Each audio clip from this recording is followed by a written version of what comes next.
Pada tanggal 1 Februari 2024 kemarin, pihak Dinas Perindustrian, Perdagangan, dan Koperasi telah melakukan upaya pemindahan paksa pedagang Pasar Matiopuro untuk menempati bangunan pasar yang baru.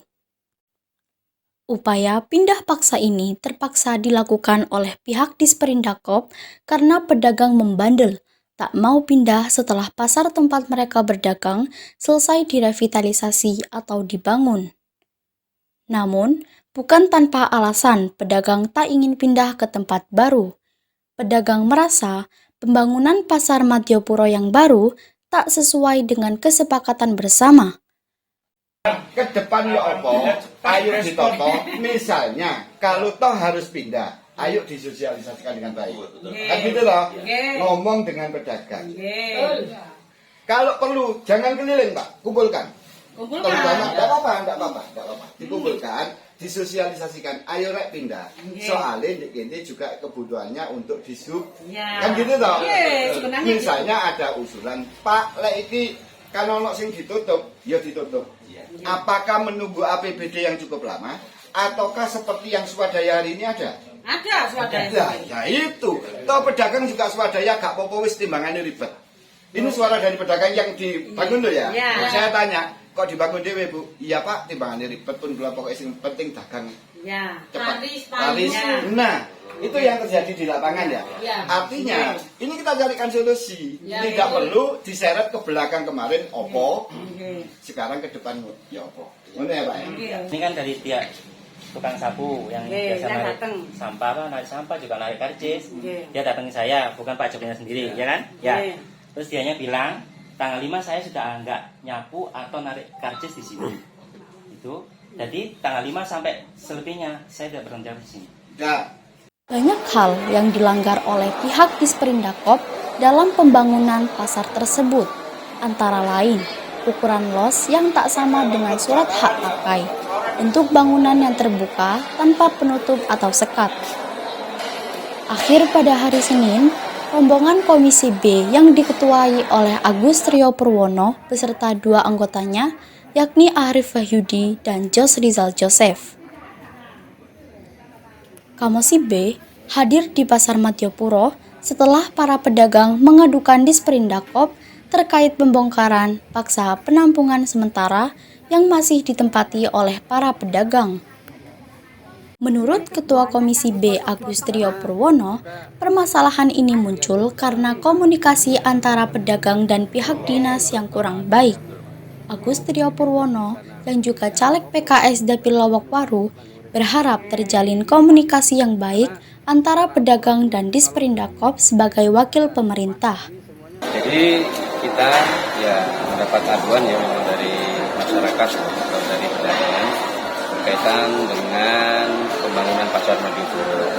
Jadi memang ya menurut saya sih ada sedikit miskomunikasi dan ya kesalahpahaman ya antara keinginan pedagang sama mungkin aturan yang sudah ada. Kita berharap terutama yang berkaitan dengan sudah adanya pasar yang sudah dibangun di sini ya pedagang yang mungkin di penampungan bisa segera ke sini ya masuk. Nah terkait juga yang mungkin pedagang menginginkan dia dibangun penutup melalui pakai ram ya selama ini memang belum jadi proses ya kita juga minta supaya dinas sementara diperbolehkan tetap di tempat penampungan dulu ya sampai semuanya bisa. Artinya kita ingin cari win-win solution lah yang terbaik agar juga tidak ada gejolak di pedagang atau siapapun yang mungkin menginginkan ya tempat berjualannya layak. Dalam diskusi di kantor Pasar Matiopuro antara pedagang yang diwakili oleh Ketua Paguyuban Pedagang Pasar Matiopuro, Haji Khotijah. Dalam diskusi, Khotijah menyampaikan kurang baiknya perilaku Kepala Pasar Joko bahkan terkesan arogan ketika menerima keluhan pedagang. Di kelompokno ngopi, nggak perlu kopinya didongani cek nek rame kan ngono ya. Ngomong baik-baik. Loh enggak ini Pak, dari mulut ke mulut jadi goyang semua. Jangan. Iya, Oh. wong saya suruh duduk enggak mau. Ini loh Pak, gitu Pak, saya mau tanya enggak mau. Kan lewat Iya, mana Pak, duduk sini Pak, saya mau tanya. Nggak mau dia terus aja. Sekarang tanya masalah meteran yang dulu diminta masalah saya suruh selesaikan ya nggak mau. Lu siapa yang ngomong ngono? Yang jadi permasalahan kan ini otomatis ketika RAM belum bisa dibangun sekat atau waktunya kapan. Ini kan berkaitan dengan posisi yang seharusnya bertepat di ini kan dia masih di penampungan. Karena kondisi penampungan pun ya untuk informasi karena yang los mungkin sudah bisa pindah ke sana, yang penutup yang di sini kan nggak bisa pindah. Sehingga ketika ada yang beberapa nggak sabar akhirnya tetap pindah ke sini swadaya. Ya.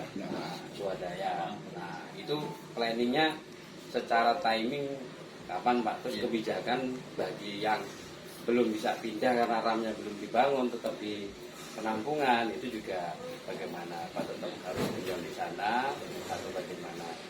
Ini Pak, untuk proses di tahun 2024 ini kan sudah kita ada perencanaan Pak. Perencanaan sudah kita buat dan sesegera mungkin untuk bisa tindak lanjut terkait pembuatan SKAD itu. Dan ini sudah kita buat perencanaan dan teman-teman dari tim teknis saya sudah buat, sudah segera mungkin bisa dieksekusi Pak. Untuk kota SKAD anggaran sudah tinggal kita eksekusi Pak. Nah, terkait yang relokasi yang ada di mana di Nasional ini Pak, sekali lagi itu kan di area itu kan milik Disub Pak ya. Disub kan juga ada kegiatan pelaksanaan pavilisasi Pak, kan juga repot ini Pak. Nanti saya akan koordinasi dengan pimpinan dulu Pak. Saya nggak berani untuk menjawab seperti ini. Tapi secara harusnya kan ini pekerjaan kan sudah selesai di Desember Pak. Nah, kan gitu.